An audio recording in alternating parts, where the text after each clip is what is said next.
May bandang loto na maraming mga green plate dyan, pumapasada, baka magkaroon ng problema. Wala ho silang pananagutan para doon sa mga pasaherong sumasakay ho sa kanila.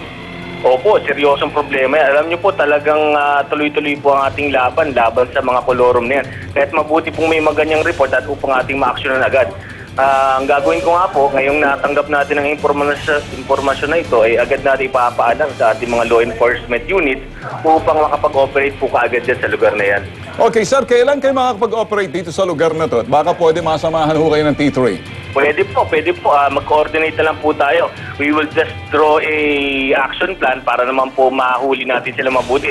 Ang problema po kasi natin sa ganyang mga terminal or sa ganyang po mga lugar, once po natutunugan nila, napupunta po ang ating mga operatiba, agad po silang nawawala. Kaya siguro pagplanuhan po natin itong mabuti upang masabat po natin itong mga gumagawa ng hindi dapat.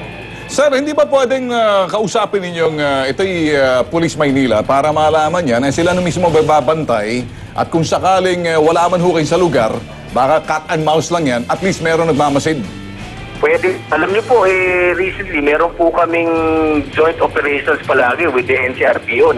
Ugnayan na po kami sa kanila upang tulungan kami laban sa kampanyang ito. Kasi alam niyo naman po, kami po ay limitado lamang. Kaya tumingi na po kami ng karagdagang tulong sa ating po mga kapulisan upang mabantayan yung mga lugar na hindi natin kaya bantayan 24 oras. Alam niyo, si Rafi Tulfo po ito, Sir Jason, in fairness po sa inyo sa LTO, alam ko, karamihan sa inyo talagang ginagawa yung trabaho nyo. However, kaya namamayagpag ito mga kolorum na ito sapagkat may mga protector, karamihan sa kanila, mga taga-law enforcement din, halimbawa taga-PNP, Highway Patrol. Alam naman natin yan Sila mismo ang nag-uutos sa mga kolorum operator na ito na pumasada at sila ang sasangga kung sakali man dumating kay mga taga-LTO na para manghuli. Di ho ba?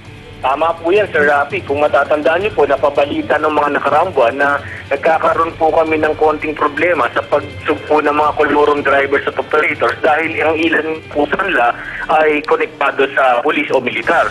Kaya nga po kami, nakipag-ugnayan po kami sa PNP at sa AFP upang malaman nila na meron po sa hangin nila na mga nag-ooperate. At nangako na nga po sila sa atin na once po na meron kaming makasagupa sa lansangan na talagang mga aktibo o retiradong pulis ay ipagbigay alam lamang sa kanila upang susugpo o pulis sa kanilang hanay. Tulrap, galing ng street intel mo Anyway, Jason Salvador, Sir, Media Relation ng LTO, maraming salamat. Mag-aantabay ho kami sa action na gagawin ninyo this week. Maraming salamat din po. Mabuhay po kayo.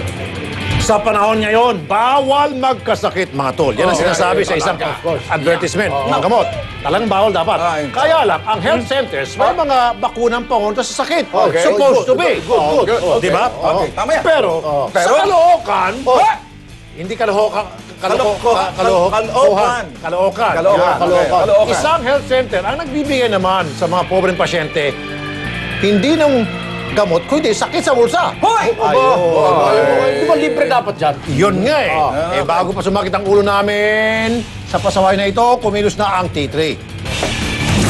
Sa health center sa Caloocan ang natuklasan ng T3 na hindi healthy ang pakikitungo sa mga pasyente at magkakasakit talaga may hirap. Kung mamalas-malasing nga at may sakit ka sa puso, baka atakihin ka sa sapilitang donasyon. Teka, sa health center, di ba libre dapat? Pag nagpa-injection ka, kailangan may dala kang 30 pesos. Kasi pag wala kang dalang pera, o kaya kulang yung pera mong dala, sisingilin ka talaga ng 30 pesos. Pinunta namin ang Barangay 185 Caloocan City na inireklamo. Pinababayaran ang dapat ay libreng bakuna. Itinanong namin kung para saan ang 30 pesos na sinisingil ang taga-health center. Ay, wala. Nagdodonasyon lang po siya. Sabi sa diksyonaryo, ang ibig sabihin ng donation, voluntary gift made to charity. Oh, voluntary ba ang sapitan yung paniningil? Sumbong pa nga ng mga nanay.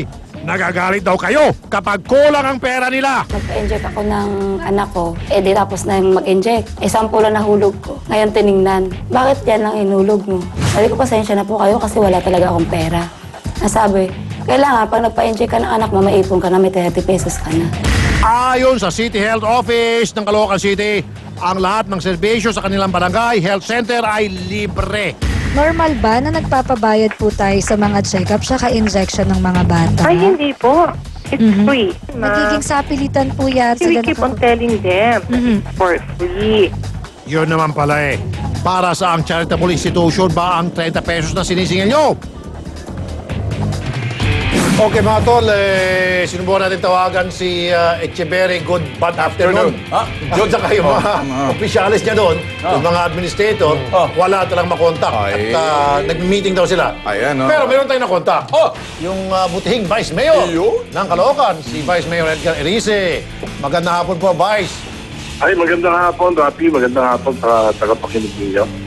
Vice, yung pong health center dyan sa Barangay 185, ayon po sa mga complainant namin, may mga gamot nga, pero naniningil po ng 30 pesos kada tao.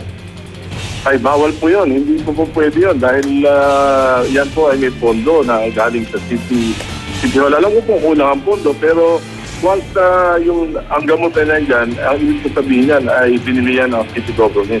Yun. Baka, Vice, pwede hong pakisilip at pakitingnan sa inyong mga tauhan kung bakit ho ganun yung ginagawa nila dyan, naniningil. Ano po? Opo. Ang libre po dapat yan. Pero patitignan ko, kahapon lang po nasa Barangay 185 ako. Nagconduct ako ng medical mission. Okay. Talaga namang 1,000 yata yung dumating na tao. Talagang hirap na hirap yung mga tao dyan.